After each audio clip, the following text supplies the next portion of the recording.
조윤선 전 장관에 대한 2심 선고 결과가 나왔는데 최은미 기자, 일단요 1심에서 집행유예를 받았는데 이번에는 실형이 선고됐습니다. 예, 그렇습니다. 180일 만에 오늘 다시 구속이 됐는데요. 그러니까 그렇죠. 재구속된 상황입니다. 그러니까 1심에서는 블랙리스트 자체에 이 조윤선 전 장관이 정무수석 시절에 전혀 개입하지 않았다. 블랙리스트 관련된 혐의는 없다라고 무죄를 받았었습니다. 그렇죠. 그럼에도 불구하고 집행유예를 받은 건 국회에서 위증을 한 부분, 이 부분만 인정이 됐었거든요. 그런데 항소심에서 오늘 열렸던 2심에선 전혀 정반대의 결과가 나왔고요. 블랙리스트에 개입한 증거가 모두 명백하고 그렇기 때문에 그 부분을 유죄로 인정한다라고 해서 오늘 징역 2년의 실형이 선고가 된 겁니다. 그러면 손정혜 변호사님, 그 중간에요 뭔가 결정적인 증거가 재판부에 제출이 됐다는 얘기잖아요. 일단은 박준우 전 정무수석의 증언이 결정적인 역할을 했을 것이고 특히 이제 캐비넷 물건이라고 해서 블랙리스트와 관련된 여러 가지 추가 증거들이 발견이 됐었거든요. 그게 아마 결정적인 역할을 했을 텐데 1심에서의 판단에서 무죄로 판단한 주요한 요인이 뭐였냐면 정관주 비서관이라든가 신동철 전 정무수석이 몰랐을 수 있다. 그렇죠. 이런 증언을 했었거든요. 그래서 관여했다라는 여러 가지 증거가 부족해서 무죄가 나왔는데 박준호 전 정무수석이 뭐라고 재판정에서 얘기를 했냐면 후임인 그 조윤선 전 정무수석에게 이 블랙리스트와 관련된 설명을 하고 업무를 인계했다라는 취지로 얘기했습니다. 그렇다고 본다면 이 블랙리스트의 어떤 지원 배제 업무를 함에 있어서 정무수석실이 수석이 모를 수 없다. 그리고 이렇게 관여됐다라는 추가적인 증인의 진술, 참고인들의 진술이 있는 이상 이 업무에 관여했고 그럼 이 범죄는 정말 어떻게 보면 다른 사람들 다 구속돼서 실형을 살고 있을 만큼 중대한 범죄이기 때문에 관여한 순차적인 공모행위를 법원에서 인정을 했고요. 특히 그 1심과 다른 점은 1심에서는 박 전 대통령과의 공모 사실을 인정하지 않았거든요. 2심 재판부에서는 박 전 대통령, 김기춘 실장, 그다음에 조윤선 정무수석까지 순차적으로 공모해서 공동으로 이 블랙리스트 지원 배제 범죄를 했다. 이렇게 판단을 했습니다. 소극적 조윤선 전 장관의 사례가 참 특이한데 구속이 됐다가 풀려났다가 다시 구속이 되는 상황이 됐어요. 오늘 굉장히 추운 날인데. 그렇죠. 원래 이제 현직 장관으로서는 처음으로 구속됐죠. 180일 만에 이제 구속이 돼가지고 다시 수감됐다가 다시 풀려나서 1심에서 무죄 선고가 되면서 풀려났는데 오늘 다시 또 구속이 됐죠. 사실 아마 조윤선 장관은 뭐 구속이 될 걸 예상하지는 못했던 것 같아요. 여러 가지 표정이 좀 황망하고 이런 걸로 봐서는. 그런데 이게 결국 이제 지난해 7월 달 청와대 캐비넷에서 이제 문건들이 많이 발견이 됐지 않습니까? 그 당시에 그래서 청와대가 그것을 이제 수사팀에 넘겼단 말이에요.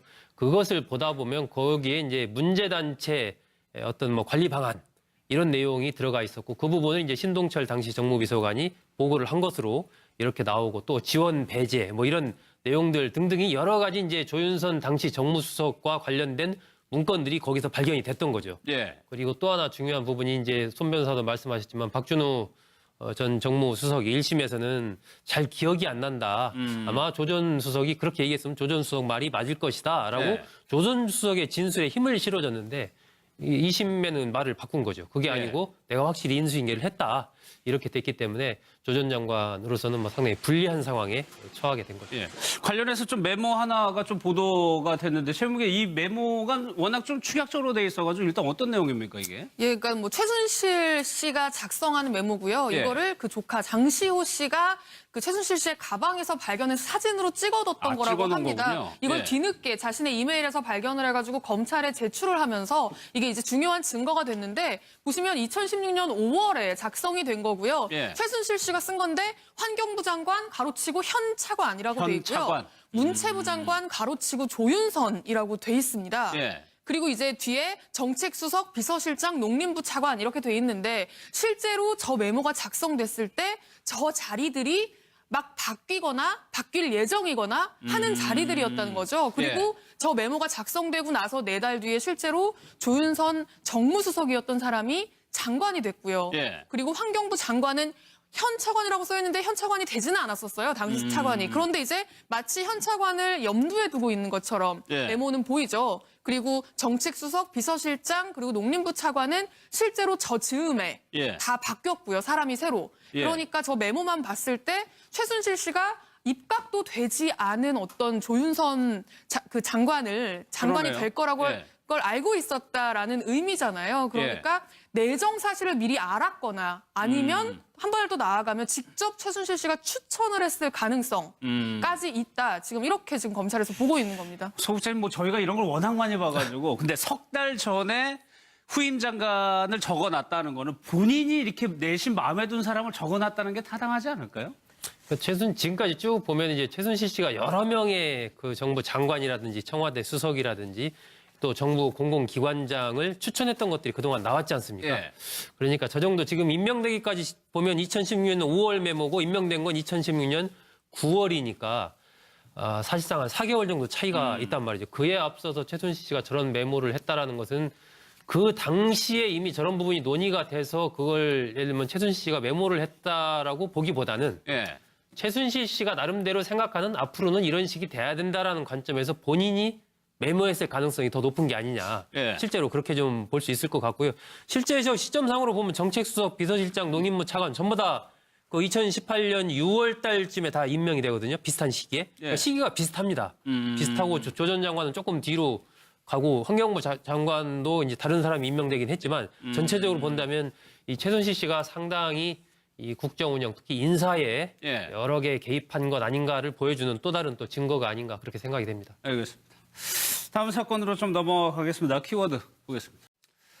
조윤선 전 장관에 대한 2심 선고 결과가 나왔는데 최은미 기자, 일단요 1심에서 집행유예를 받았는데 이번에는 실형이 선고됐습니다. 예, 그렇습니다. 180일 만에 오늘 다시 구속이 됐는데요. 그러니까 그렇죠. 재구속된 상황입니다. 그러니까 1심에서는 블랙리스트 자체에 이 조윤선 전 장관이 정무수석 시절에 전혀 개입하지 않았다. 블랙리스트 관련된 혐의는 없다라고 무죄를 받았었습니다. 그렇죠. 그럼에도 예. 불구하고 집행유예를 받은 건 국회에서 위증을 한 부분, 이 예. 부분만 인정이 됐었거든요. 그런데 항소심에서 오늘 열렸던 2심에선 전혀 정반대의 결과가 나왔고요. 예. 블랙리스트에 개입한 증거가 모두 명백하고 그렇기 때문에 그 부분을 유죄로 인정한다라고 해서 오늘 징역 2년의 실형이 선고가 된 겁니다. 그러면 손정혜 변호사님, 그 중간에요 뭔가 결정적인 증거가 재판부에 제출이 됐다는 얘기잖아요. 일단은 박준우 전 정무수석의 증언이 결정적인 영을 살고 있을 만큼 중대한 범죄이기 때문에 예.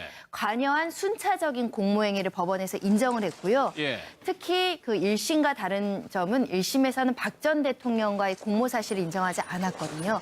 2심 재판부에서는 박 전 대통령, 김기춘 실장, 그다음에 조윤선 정무수석까지 순차적으로 공모해서 공동으로 이 블랙리스트 지원 배제 범죄를 했다. 이렇게 예. 판단을 했습니다. 소국장, 뭐 조윤선 전 장관의 사례가 참 특이한데 구속이 됐다가 풀려났다가 다시 구속이 되는 상황이 됐어요. 오늘 굉장히 추운 날인데.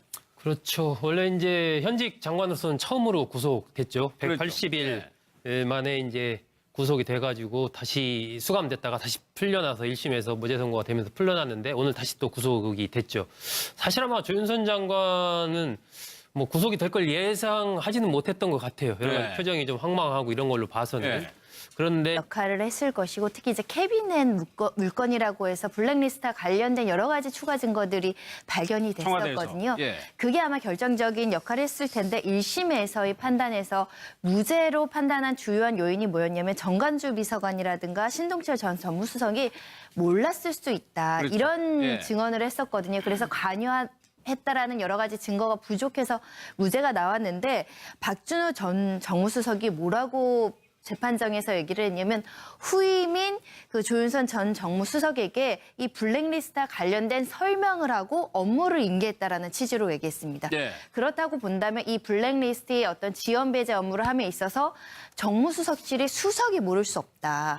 그리고 이렇게 관여됐다라는 추가적인 증인의 진술, 참고인들의 진술이 있는 이상 이 업무에 관여했고 그럼 이 범죄는 정말 어떻게 보면 다른 사람들 다 구속돼서 실형 최무게 이 메모가 워낙 좀 축약적으로 돼 있어가지고 일단 어떤 내용입니까 이게? 예, 그러니까 뭐 최순실 씨가 작성하는 메모고요. 예. 이거를 그 조카 장시호 씨가 그 최순실 씨의 가방에서 발견해서 사진으로 찍어뒀던 거라고 찍어놓은 합니다. 거군요. 이걸 예. 뒤늦게 자신의 이메일에서 발견을 해가지고 검찰에 제출을 하면서 이게 이제 중요한 증거가 됐는데 보시면 2016년 5월에 작성이 된 거고요. 예. 최순실 씨가 쓴 건데 환경부 장관 가로치고 현 차관이라고 돼 현 있고요. 차관. 문체부 장관 가로치고 조윤선이라고 돼 있습니다. 예. 그리고 이제 뒤에 정책수석, 비서실장, 농림부 차관 이렇게 돼 있는데 실제로 저 메모가 작성됐을 때 저 자리들이 막 바뀌거나 바뀔 예정이거나 하는 자리들이었다는 거죠. 그리고 저 메모가 작성되고 나서 4달 뒤에 실제로 조윤선 정무수석이었던 사람이 장관이 됐고요.